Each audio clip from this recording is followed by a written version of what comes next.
error code 260.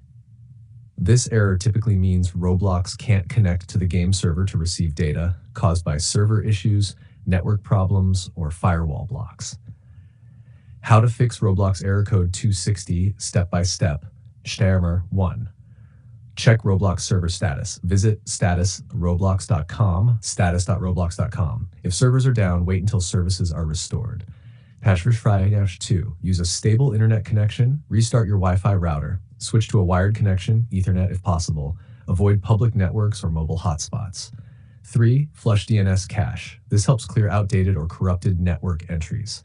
Windows command ipconfig flush DNS. Restart your PC after this. 4.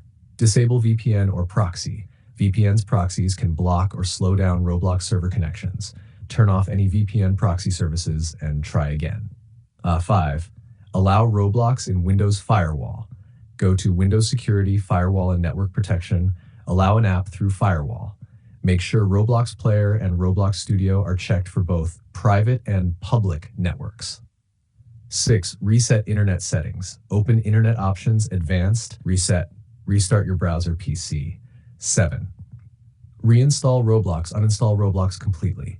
Download the latest version from ttu.roblox.com/download/download.roblox.com/download. Try a different device or network. If the issue is on one device only, try another PC or network to rule out hardware issues. SEO title ideas. Fixed Roblox